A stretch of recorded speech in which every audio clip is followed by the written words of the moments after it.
bi na da romanti uko Facebook wa medam ene ma nyina gu akwai mu bo mode mesrew ko Facebook won da wi uko wa bo my liberty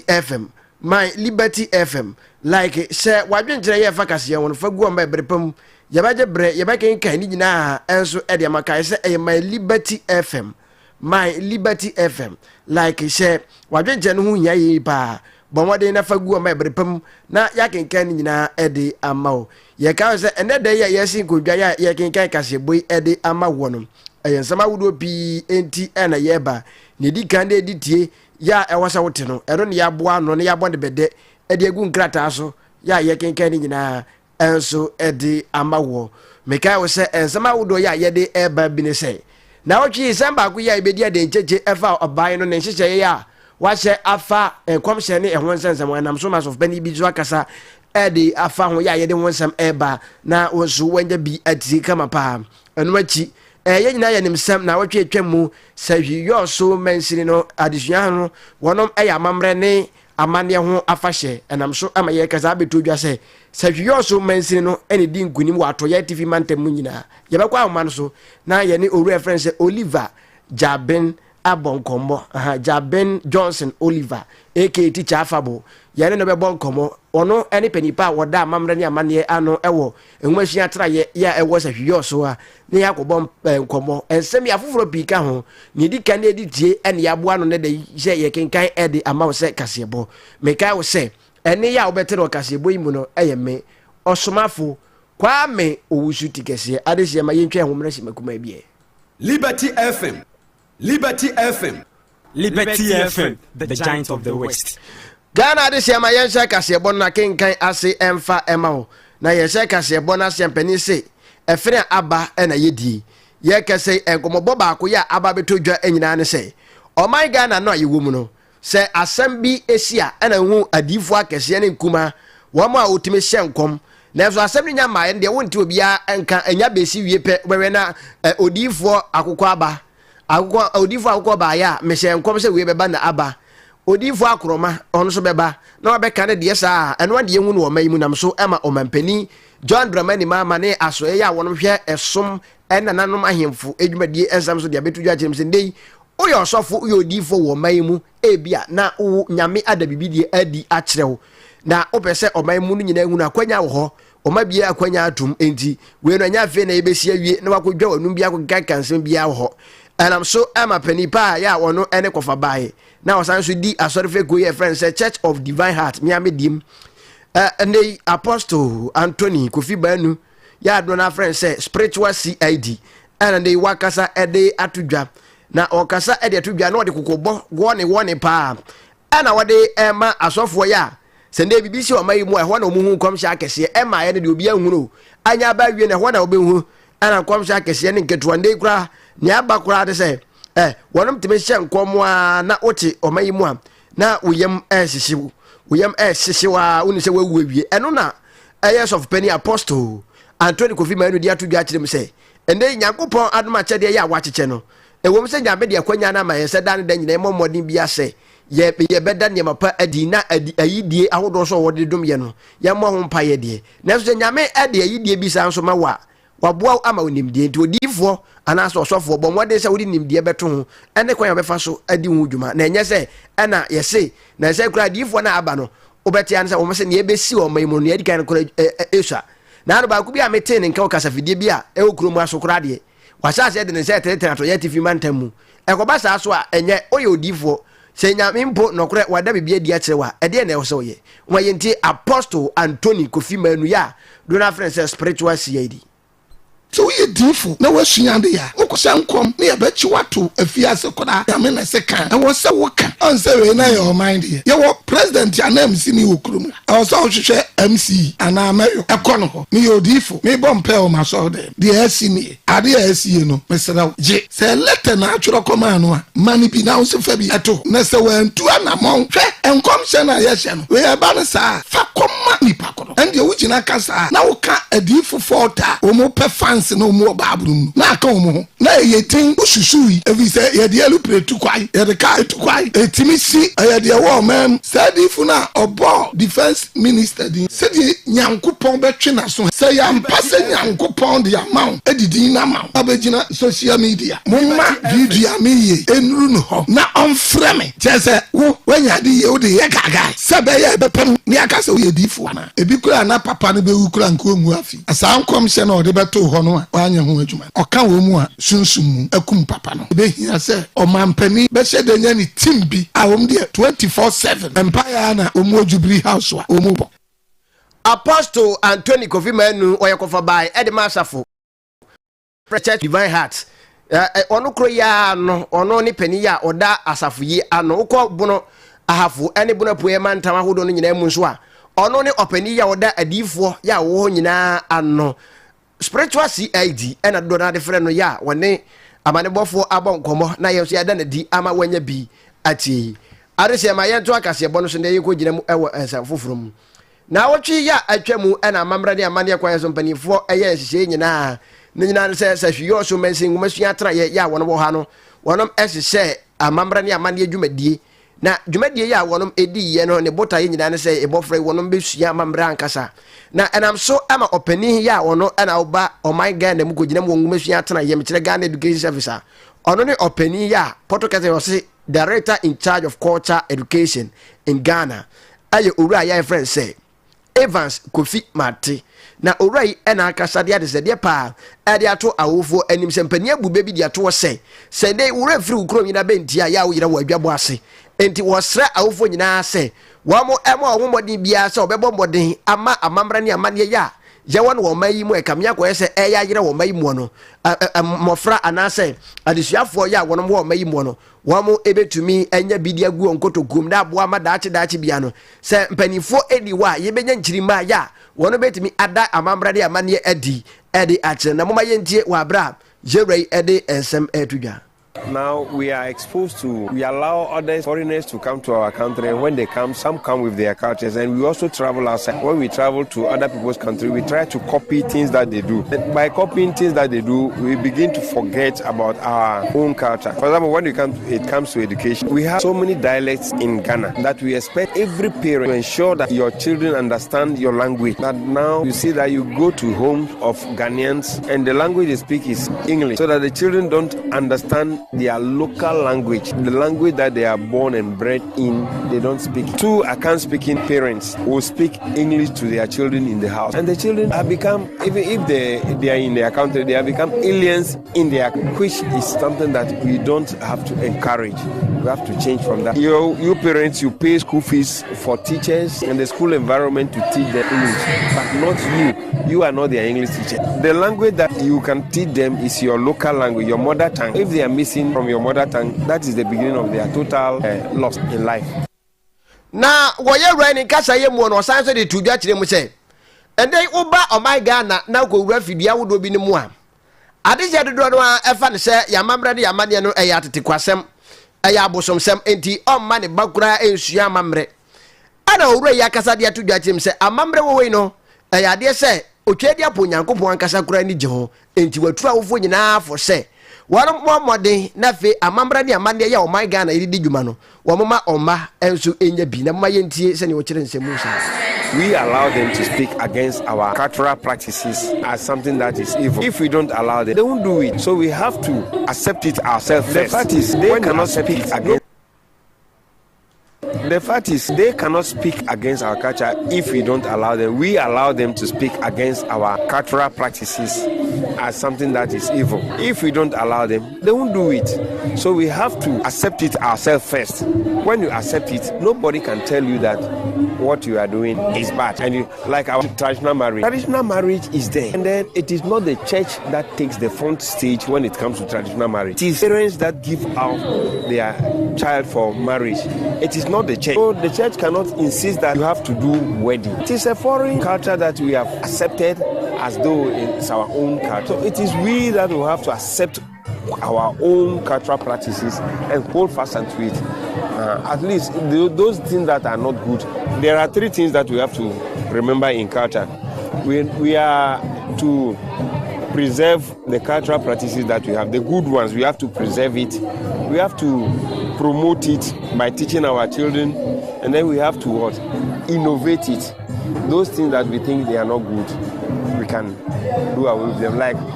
a human sacrifice. If it is a cultural practice that we think is not good, we don't have to practice it again. In those days, they say when a chief dies, we have to slaughter somebody's head.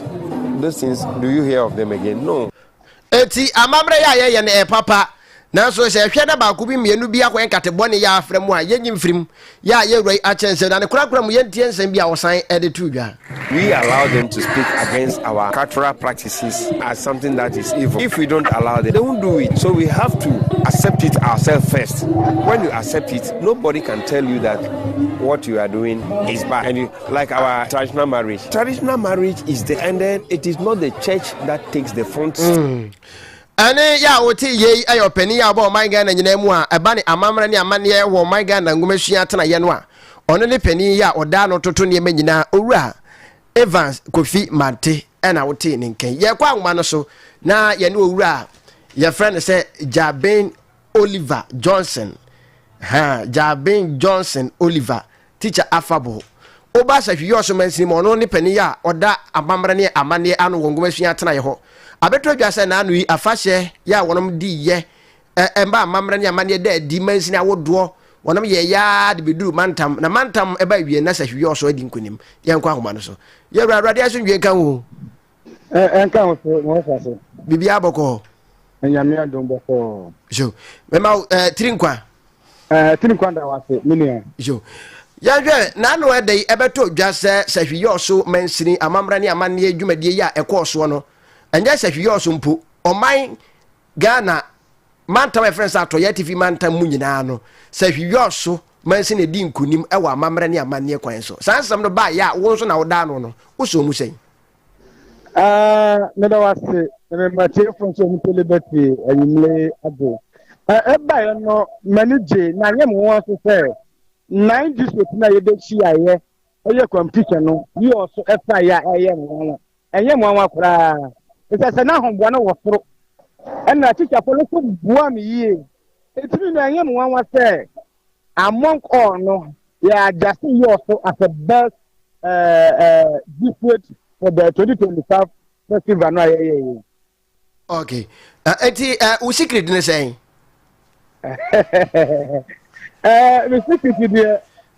minua ya adwumaden me kan sa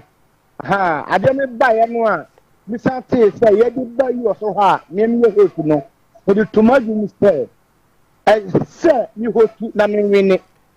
na enye ne bano so bia man wini abasa bi basa bi en fi sa mamna de ye yan konto sa ba me se madum say say me ye adwumaden ti matita fo no bua me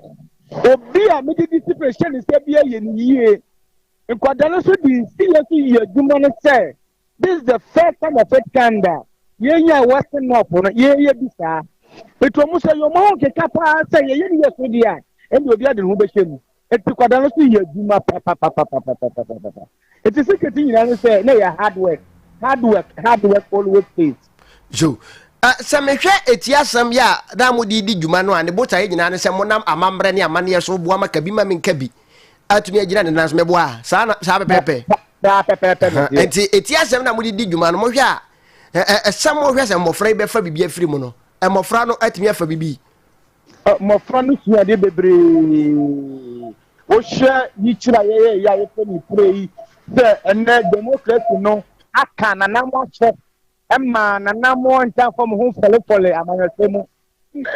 ye sa yi kira ne trai se da bi abai mana na mu kitimi se da na tete no o ye bone bi wa hifie yetimi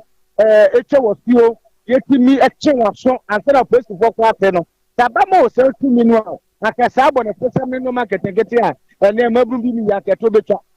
eti ye hu se a tool for democratic gains no so yetimi mana na mo kan mo so do mo hye mayo femu a akabe boy amayo femu akobi yetimi ni bone e fa no hu ni free Okay. Mede wo si na we no ma me mbisa wakoye obi a wonni mama mbre kira mamre ya nkakra wa be coordinator yi wo hwe Ghana ya mamre no a wo tie yewura Kofi Mate nkomo ya mene ne bo no saa da yi a wo timi wo se amamre ndodo no a esesa wo de wani tu wo ma statue ni sahwi empatem wa ye we de na wo hwe ani musi yensan ko famra oh la no ye ntia mama ti ho ni ye ne na mi bisa ne se aha yamamre ne yambande yi ende kwasi kokko de de ne ho aba bejim wakoye obi a wo kira amamre ani mama ne sesai no wo de wani to famu a titru ne yensahwi mensi ne egumi de na wo hwe ani musi nka amamre kwa yesan ko fa bank ye na wọ́n sẹ́ yẹ pẹ́yìn kọ́ ẹ̀ wọ́n fi tẹ̀ bẹ́ẹ̀ náà ọ̀ka bèbí sẹ́ ànkẹ́ bẹ́yẹ yìí à na corporal punishment no a na ẹ̀nka na ẹ̀wọ́ sùnmọ̀ nkẹ́ ẹ̀sẹ̀ famina kò sì sí ẹ̀ ma yẹ mọ́bùrú ní ìsẹ̀yìn ẹ̀nẹ́ sukuu ni yẹn tiẹ̀ no ó tiẹ̀ no ọbẹ̀ bá ọ̀tá yìí ẹ̀nẹ́ sukuu ni yẹn tiẹ̀ no ó tiẹ̀ no a ọbẹ̀ wọ̀ ọ̀sẹ̀ kan yẹ yẹ nìmdìẹ kọ́ so last year ní this year ìjẹ́ ní kọ̀ọ̀kan yẹ bẹ́ bọ́rọ̀ no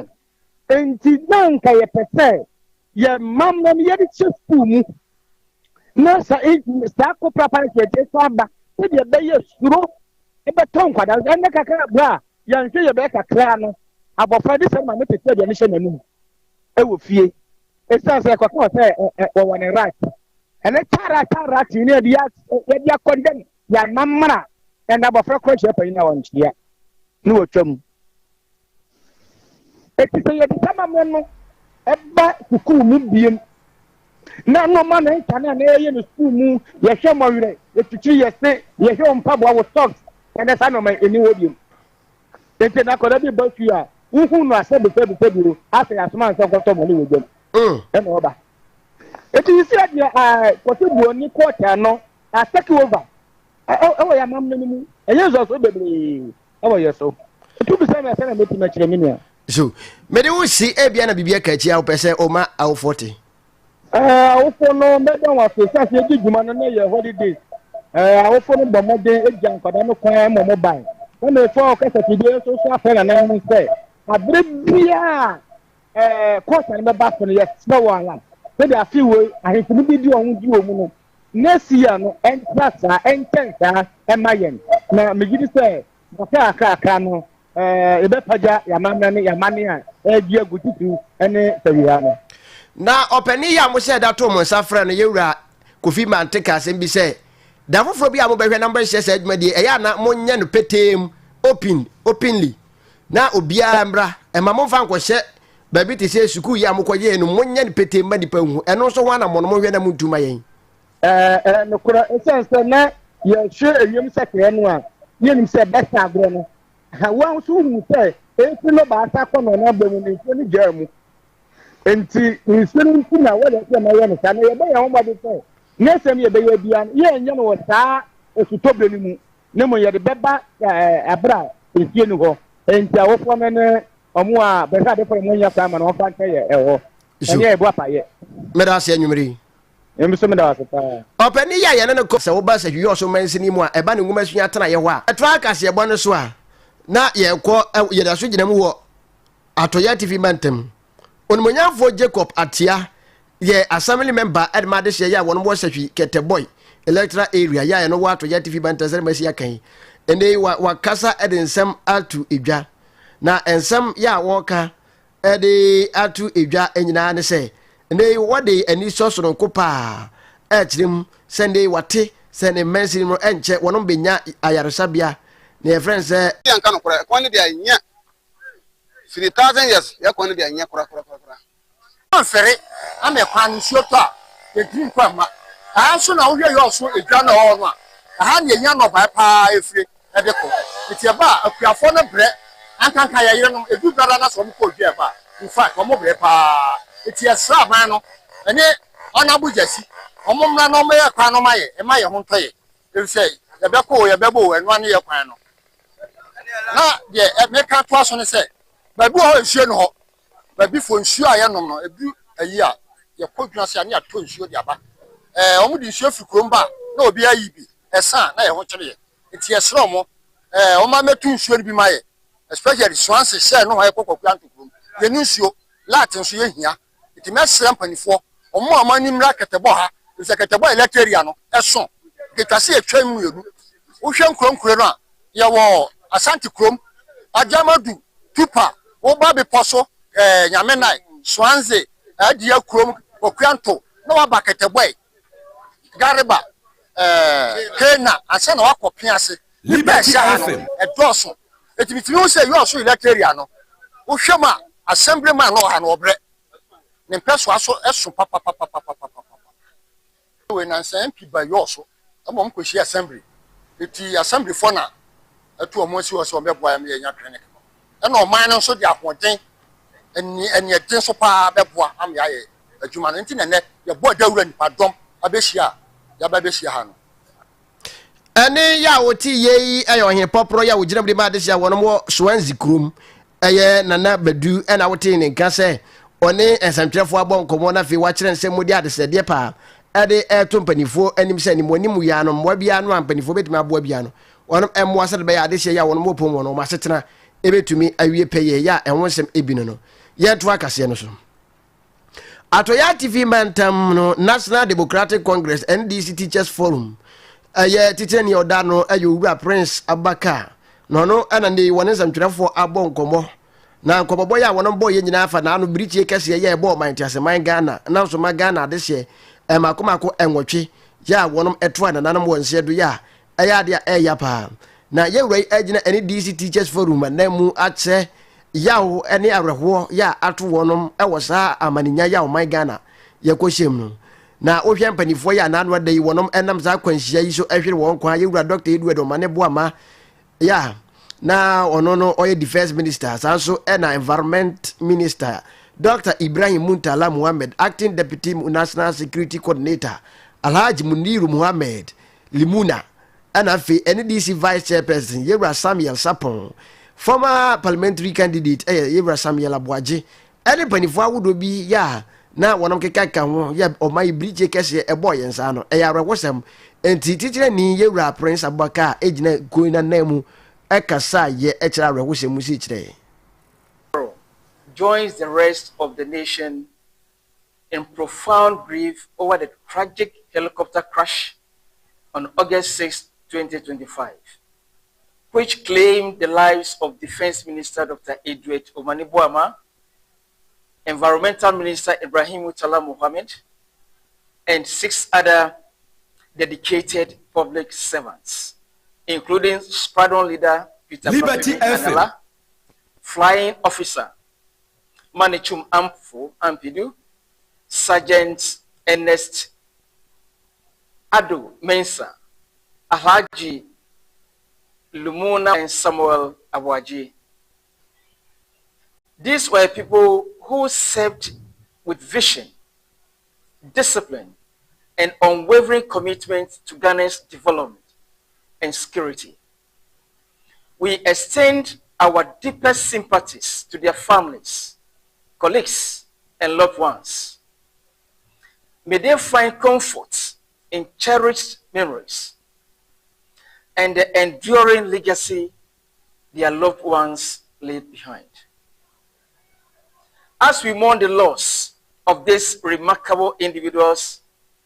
we tenants develop